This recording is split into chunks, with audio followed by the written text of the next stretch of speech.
No te pierdas en Acción Legal. Tendremos en el estudio al magistrado Jorge Mesa Pérez.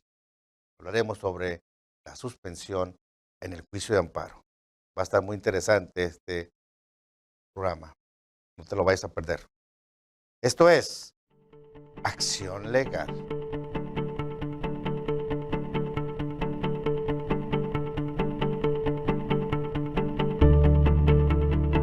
El juicio de amparo es un medio de control constitucional. Es la medida cautelar para resolver de manera justa una resolución más completa y más precisa, llevando el análisis todo para poder respetar los derechos humanos de las personas.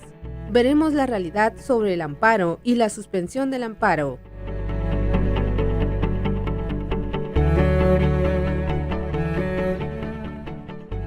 Como cada semana, esto es Acción Legal, un programa de análisis y diálogo.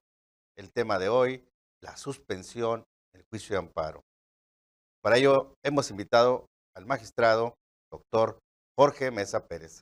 Mi querido magistrado, qué gusto que esté nuevamente aquí en Doctor Acción Legal. Steele, muchas gracias por invitarme. Es un honor estar aquí y comentar pues, ante la opinión pública en general nuestras vivencias sobre la suspensión en el juicio de amparo. Le agradezco el tiempo que nos dé aquí al teleauditorio, pues sabemos de su amplia trayectoria dentro del Poder Judicial Federal y pues que se ha distinguido como un hombre recto, honesto, Muchas gracias. y que tiene que aplica el derecho cuando se tiene que aplicar, y eso nos encanta. Por aquí los invitados siempre con ese perfil, con esa dinámica que usted tiene y esa respetabilidad que tenemos tanto los académicos como la sociedad en general de su persona, y sobre todo el aprecio. Muchas gracias, doctor, muy amable usted. A sus órdenes. Sí. Cuando entramos a lo que es el juicio de amparo, hay un tema que siempre nos da cierta sensación, a veces buena, a veces mala. Y hablamos de lo que es la suspensión en el juicio de amparo, que es el tema de hoy. ¿Y qué es la suspensión, mi querido magistrado? Bueno, pues en principio, palabras muy sencillas, es una medida cautelar que tiende pues a mantener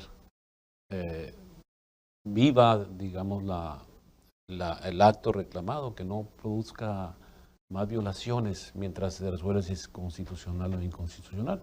Entonces es una medida cautelar, básicamente, que sirve para ese efecto. Es muy útil porque imaginemos que el quejoso, frente a una posible detención fuera de procedimiento, se ampare y reuniendo los requisitos legales y demás, pida la suspensión y no se le conceda, pues el hecho de la detención, sobre todo fuera de procedimiento, dejaría consumada, ¿verdad?, su derecho a la libertad. En esa dinámica ejemplificativa que es muy común en la sociedad en general, que interactúa frente a actos de la autoridad y que, bueno, pues son actos en ejercicio de atribuciones, pero que también en muchas ocasiones pues no corresponden a los cánones del derecho ni de sus atribuciones. Entonces el gobernado pues tiene la acción de amparo. Esta es la figura principal, ¿verdad? La medida cautelar es accesoria. La figura principal es el juicio de amparo, que como sabemos tiende a analizar si los actos o las normas que emiten las autoridades legislativas se apegan a la Constitución y respetan los derechos humanos de los individuos y de las personas morales. A veces la sensación, reitero, que se tiene el gobernado, los ciudadanos, es que cuando siempre decimos, andan parados, equivale a impunidad, en que ya está resuelto el problema. Así es, señor magistrado, cuando se agota el amparo y que un juez otorga la suspensión en el juicio de amparo. Definitivamente que no es así, doctor Steele. Me permitiría aclarar este tema para el conocimiento de la sociedad en general, de los pues, universitarios, los profesionistas, con una cultura importante, de que esa confusión, pues primero que nada, deslegitima el juicio de amparo porque no es así. Lo que sucede con el juicio de amparo, y como lo estaba explicando, si el quejoso se siente afectado de manera inminente sobre su libertad y acude al juicio de amparo, el juez tiene la obligación de analizar si el acto es suspendible, si se reúnen los requisitos legales que establece la ley de amparo en el artículo 128, fracción primera y segunda, si se tienen que garantizar, ¿verdad?, los posibles daños y perjuicios a terceros. Y solo así el juez procede a detener, valga la expresión, el acto. No lo detengan mientras pido un informe previo a la autoridad, analizo, ¿verdad?, si el acto que se está emitiendo está dentro de un procedimiento penal, dentro de los cánones de la Constitución, derechos humanos contenidos en la misma o en los tratados internacionales, y de determinar que si lo está, pues evidentemente en la evolución propia de la suspensión, que la primera es la provisional, la segunda suspensión, podríamos decir, es la suspensión definitiva, es viable que se revoque la decisión de suspender el efecto del acto. Entonces, la suspensión no es el amparo propiamente, es una medida que de inicio permite al gobernado gozar de sus derechos humanos, mientras se resuelve si el acto que emitió la autoridad es o no inconstitucional. Entonces, como decía anteriormente, en una forma muy coloquial, pues es una figura importantísima del amparo, porque permitir que se consumen los actos frente a un acto arbitrario, pues es totalmente hacer nugatorio el juicio de amparo. Entonces, no hay que confundir. La suspensión tiene un procedimiento. De primera, el juez recibe los hechos bajo protesta, analiza el acto y determina si es suspendible el acto, sus efectos o consecuencias. Y por ejemplo, pues no es suspendible un acto en el que se esté amparando pues para seguir violando la ley. La naturaleza del acto no lo permite, pero sí para tener el ejercicio de sus derechos de manera viable en tiempo y forma. Que se le respete. Nos vamos a un corte, mi querido magistrado, y continuamos con acción legal. El tema de hoy, la suspensión en el juicio de amparo. Tenemos el estudio al magistrado Jorge Mesa Pérez. No le cambie. Esto es Acción Legal.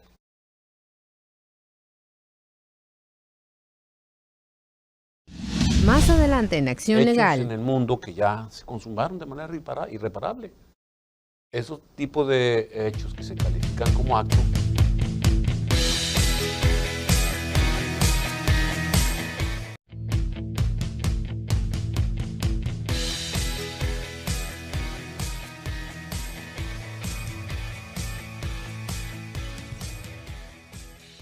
Continuamos con Acción Legal. El tema de hoy, la suspensión en el juicio de amparo. Mi querido magistrado Jorge Mesa, aquellos que quieren o solicitan o que quieren saber sobre el amparo y sobre la suspensión, ya dijimos que eran dos cosas totalmente distintas, ¿cuál es el procedimiento? ¿Cómo cómo llega con ustedes en un momento dado o al Poder Judicial Federal? ¿Cómo llega y en qué casos? Para que la gente nos quede un poquito más claro. Bueno, básicamente ante un acto que considera el gobernado que viola sus derechos humanos, pues consulta un abogado, va con los asesores jurídicos de la Defensoría de Oficio Público Federal, del Poder Judicial de la Federación, lo asesoran, analizan el acto, recaban hechos y entonces el abogado se encarga de estructurar una demanda de amparo. Dentro de la demanda de amparo va a pedir, ¿verdad?, va a proporcionar los datos correspondientes al nombre del quejoso, cuál es la autoridad o autoridades responsables, qué acto le reclama y dará los hechos en los cuales funda la existencia o la afectabilidad de su derecho humano con esos hechos. Hay otros capítulos que se refieren a los conceptos de violación y desde luego pues el capítulo de suspensión. La suspensión procede generalmente contra actos positivos, ¿sí? Porque Constitución dice, cuando la naturaleza del acto lo permita, se podrá conceder la suspensión. Artículo 107, fracción décima de la propia Carta Magna. ¿Qué quiere decir eso? Bueno, que hay hechos en el mundo que ya se consumaron de manera irreparable. Esos tipos de hechos que se califican como actos consumados, no pueden ser suspendidos en la vía cautelar mencionada. Se admitirá la demanda en el cuaderno principal y se analizará si es inconstitucional o no y si hay reparabilidad, porque incluso en ciertos supuestos el amparo es improcedente contra actos consumados de manera irreparable. Vamos, se está amparando contra la detención. Vuelvo a señalar ese ejercicio práctico, y cuando se presenta el amparo, pues vive la persona, pero después fallece por alguna razón. Pues es una causa de que no se puede restituir el tema de la detención, primero porque desapareció el derecho humano, que era la privación de la libertad, no privación de la libertad, su derecho humano a la libertad. Y de esa manera, pues bueno, podríamos esclarecer que hay actos que no son suspendibles por su naturaleza. La pregunta que me hacía es,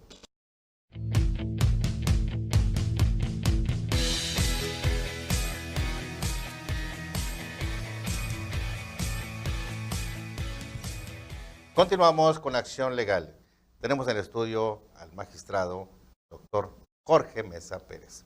Ahorita que hablamos sobre el procedimiento y hablamos de los requisitos que debe contener una demanda, que puede ser entre los abogados de oficio federal o un abogado particular, y ya que tengan la demanda, se recibe, analiza la pertinencia y la viabilidad de la demanda.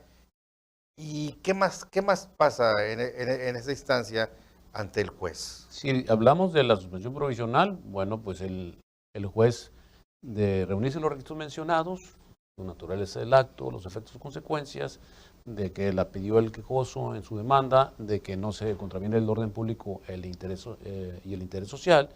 Entonces, en ese supuesto, analiza la demanda y decreta la suspensión. Abre un cuaderno que se llama cuaderno incidental, y ahí en ese cuaderno, al decretar la suspensión, pide informes a la autoridad previos. Las autoridades tienen la obligación de decir si el acto es cierto o no, si se consumó, si hay algún aspecto que por la naturaleza del acto no permitan que se suspenda el mismo. Y bueno, desde luego, el juez en ese mismo acuerdo señala una audiencia incidental, en la cual se van a fijar la posición del quejoso, ¿verdad?, sobre la suspensión definitiva, ahora sí, y las pruebas que se desarrollaron en el cuaderno incidental, que es un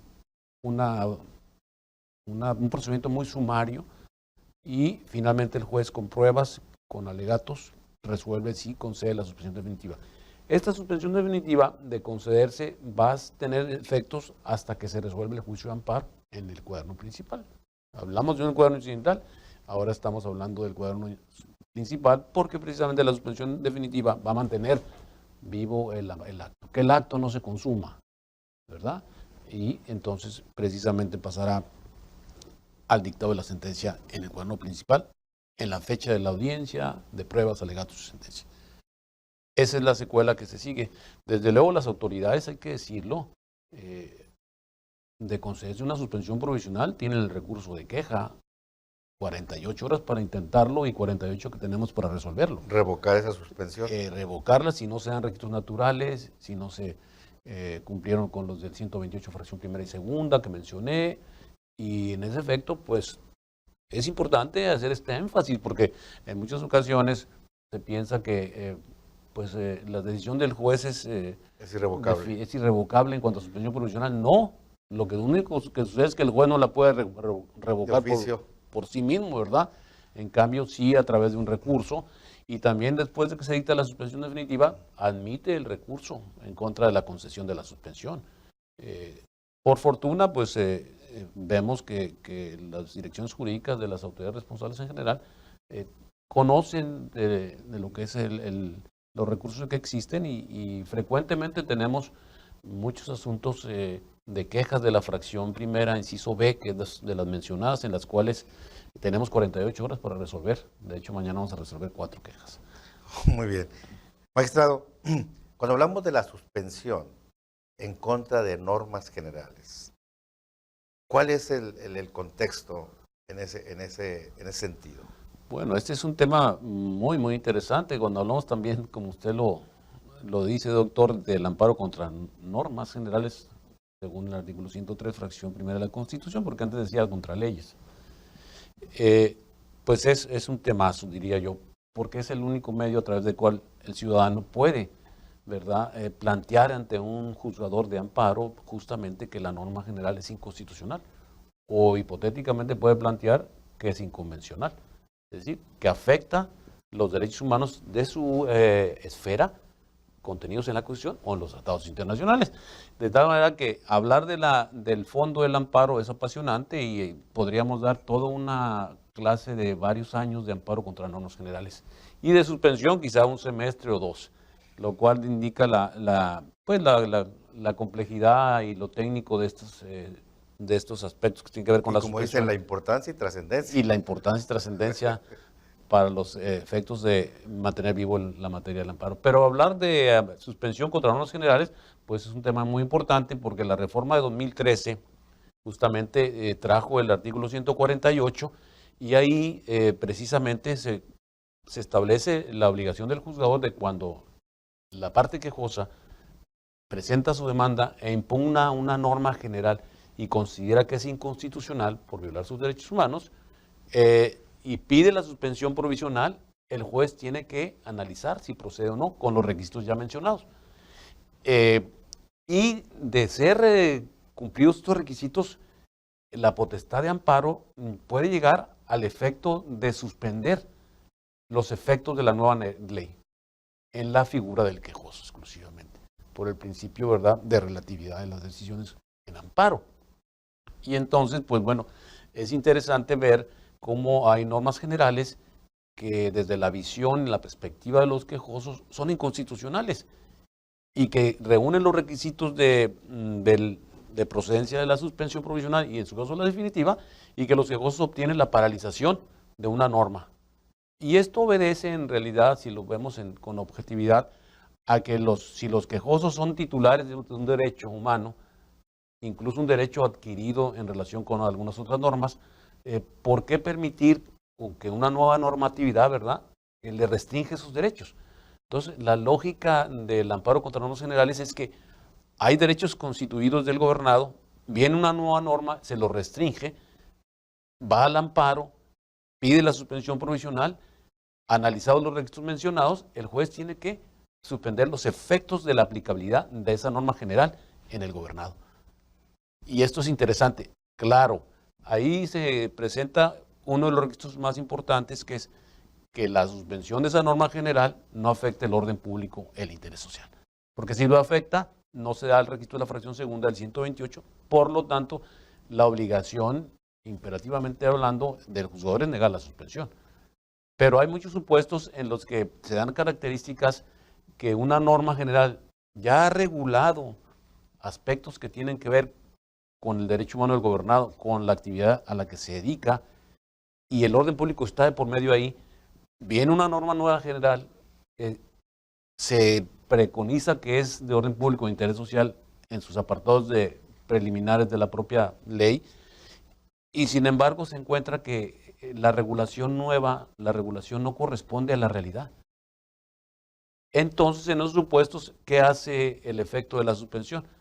Que se mantengan los derechos que tenía mientras se resuelve si la norma general es constitucional o inconstitucional. Pero es un tema muy importante el de la suspensión contra normas, que también por ahí tiene una denominación para efecto de clasificar cuándo afectan y cuándo no, que se denominan normas autoaplicativas, es decir, de aplicación inmediata en el gobernado. Desde hoy tienes que pagar esta gabela. Me amparo para no pagarla porque yo estoy pagando esta otra tasa, o conforme a esta otra tasa. Si proceden los requisitos mencionados, se suspende y sigue pagando conforme a la tasa anterior.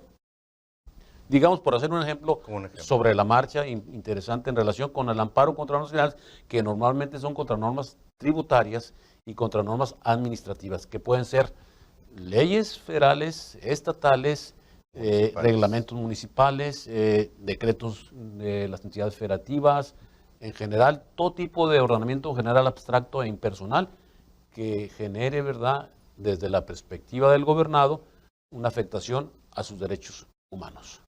Pues, mi querido magistrado, tenemos mucha tela de dónde cortar. Lo quiero volver a invitar para otro programa de acción legal, porque siempre trae cosas, novedades importantes, ¿no? Claro que sí. Le agradezco mucho, mi querido magistrado. Es un honor, muchas gracias. Un saludo a los universitarios, por favor, yo los soy.